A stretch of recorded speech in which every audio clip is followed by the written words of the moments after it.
नीलेश भाई की साड़ियाँ अलग रख दी गई है ना, वो आते ही होंगे। आते ही होंगे नहीं, आ भी गयो।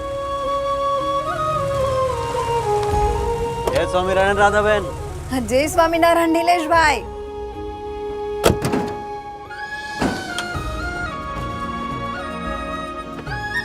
जय स्वामीनारायण काका। जय स्वामीनारायण। पिछली बार साड़ियों पर जो कढ़ाई का काम हुआ था ना, वो सामने वाली पार्टी को बहुत पसंद आया है। हाँ? इसलिए दुगना ऑर्डर मिला है। अच्छा, काम अच्छा करेंगे तभी तो काम मिलेगा ना नीलेश भाई। सही बात। ये हीरल बहन की बेटी की शादी है ना, तो मेरी तरफ से ये साड़ी उस बच्ची को दे देना। हाँ। अरे नीलेश भाई, आप थोड़ा जमाने के हिसाब से भी चला करो। क्या है ना, जब देखो तब परोपकार, सेवा, भलाई इन्हीं कामों में लगे रहते हो। सच बोलूं तो आपको धंधा करना आता ही नहीं है। ऐसे में भला बरकत कैसे होगी? जे भी दानत ते भी बरकत। मेरे हिसाब से तो धंधा उनको करना नहीं आता जो नोट गिनने को ही कमाई समझते हैं, जबकि असली कमाई तो कर्मों की होती है। सत्संग में हमको यही सिखाया जाता है, और एक कार्यकर होने के नाते यही मैं बाल सभा में भी बच्चों को सिखाता हूँ।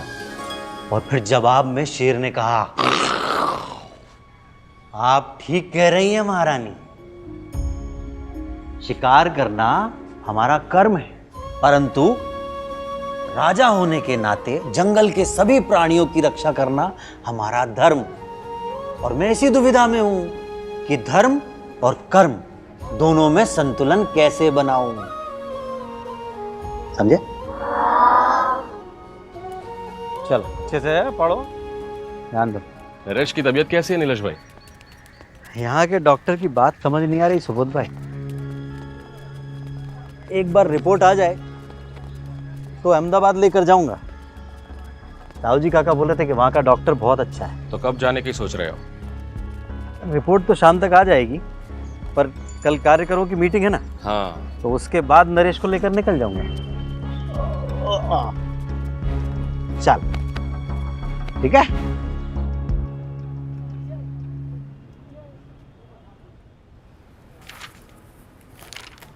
नीलेश भाई, मुंह का कैंसर है, वो भी लास्ट स्टेज का। तंबाकू गुटखा खाएंगे तो देर सबेर ये तो होगा ही। नीलेश भाई सोच लीजिए, कीमो, ऑपरेशन और बाकी सब कुछ मिलाकर 8 से 10 लाख खर्च हो जाएंगे। आप इलाज शुरू कीजिए, पैसों का बंदोबस्त मैं कर लूंगा।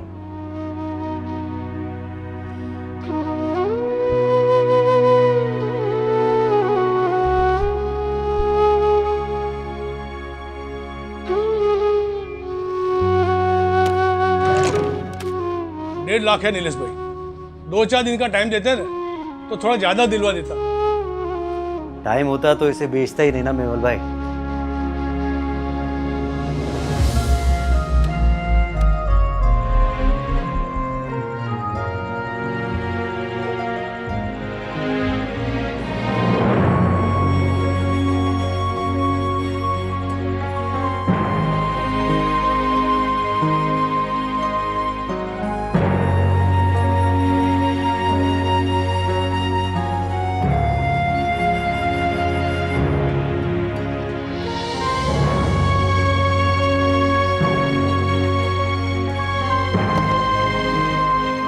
हाँ अशोक भाई, हाँ नरेश को ऑपरेशन के लिए अहमदाबाद लेकर जा रहा हूँ। हाँ मोटा भाई है साथ में। नहीं नहीं, उत्सव सेवा के लिए बराबर टाइम से पहुँच जाऊँगा मैं। जय स्वामीनारायण। चलो।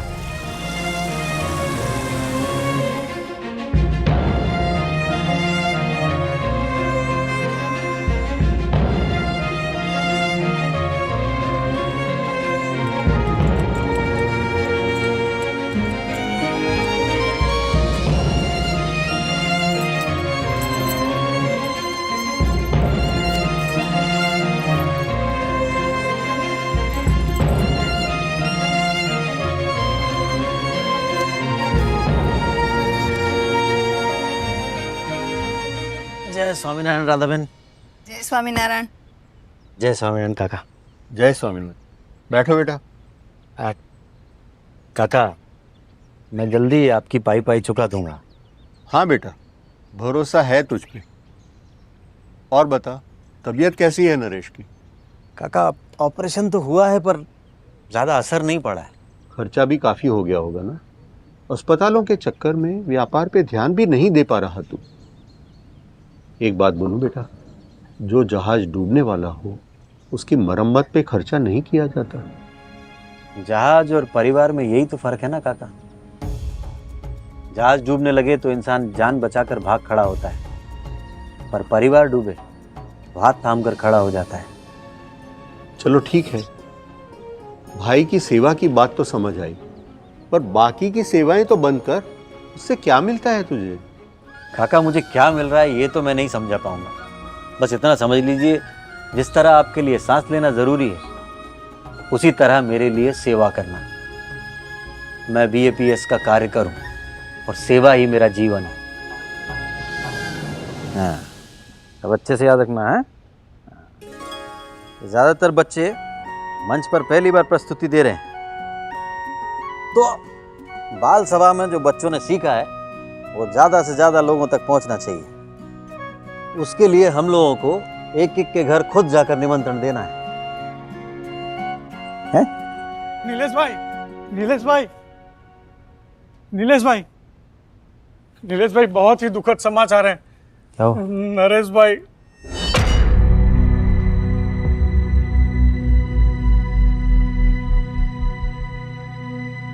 मैं स्वामी जी से बात करता हूँ। हम परसों के बाल परण का कार्यक्रम अगले सप्ताह। सांसों को तो एक ना एक दिन रुकना ही है,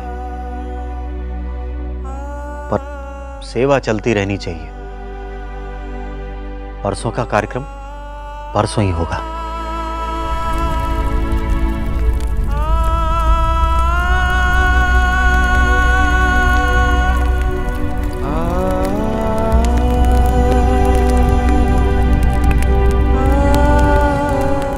नीलेश भाई, मैं आपसे एक निवेदन करना चाहता हूँ। अरे आप आदेश कीजिए। आइए बैठते हैं।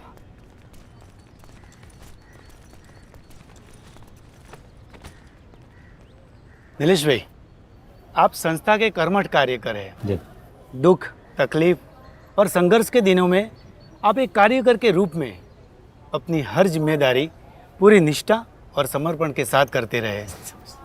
तो नीलेश भाई, मैं आपसे एक निवेदन करना चाहता हूँ। बोलिए ना। वैसे तो ज़रूरत पड़ने पर हमारी संस्था लोगों की मदद करती है।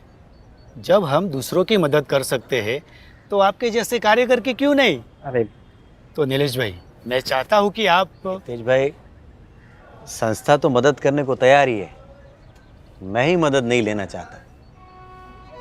मैं तो एक सेवक हूँ। मेरा काम सेवा देने का है, सेवा लेने का नहीं। बस मुझे मेरा फर्ज निभाने दीजिए, कर्ज अपने आप चुक जाएगा। पर कैसे? आपका साड़ियों का धंधा तो बंद हो गया।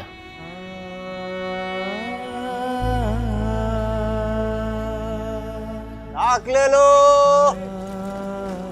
आलो, गोबे, दे, ताक ले लो, ताक। ઓ શાકવાળા ભાઈ, નિલેશભાઈ તમે? हंसबेन, ताजी सब्जी है, ले लो।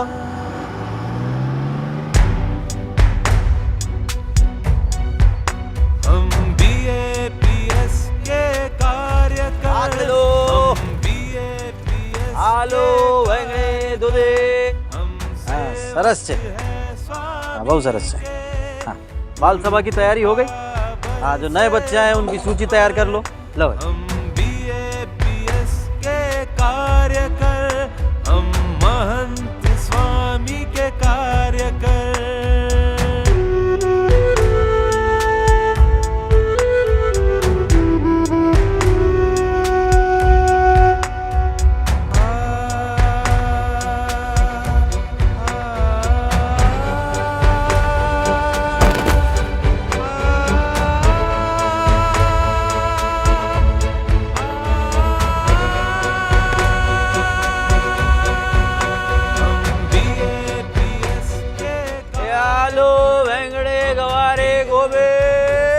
हाँ, इस रविवार बच्चों को रिहर्सल के लिए सारंगपुर लेकर जाना है।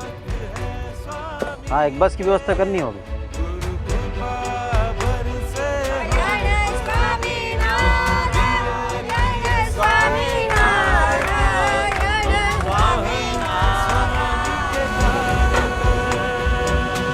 नीलेश भाई, हाँ पृथ्वी भाई। आप हर शाम 4 से 6 बजे के बीच में यहाँ मंदिर के सामने अपना ठेला लगाते हैं ना? हाँ क्यों? अरे यही तो असली टाइम है कमाई का। बाकी के सब्जी वाले इसी समय बाजार में ठेला लगाकर अच्छी खासी कमाई कर लेते हैं। बाकी लोगों को मेरी तरह बीएपीएस का कार्यकर बनने का सौभाग्य प्राप्त नहीं हुआ ना प्रथमेश भाई। मंदिर की मरम्मत का काम चल रहा है और संतों से बहुत विनती के बाद मुझे मंदिर की देखरेख करने की सेवा मिली है। अब भला ये मौका मैं कैसे छोड़ सकता हूँ? हाँ, लेकिन इसी के चक्कर में कभी कभी तो आपकी सब्जी बिकती तक नहीं है। अरे कई बार गांव वालों ने आपको अपनी सब्जी यूं ही गरीबों में बांटते हुए देखा है। ऐसे में भला कमाई कैसे होगी? मैं तो अब तक यही समझ पाया हूँ प्रथमेश भाई की असली कमाई कर्मों की होती है, नोटों की नहीं। और आप तो जानते ही हैं कि मैं बीएपीएस का कार्यकर हूँ और सेवा ही हमारा जीवन है।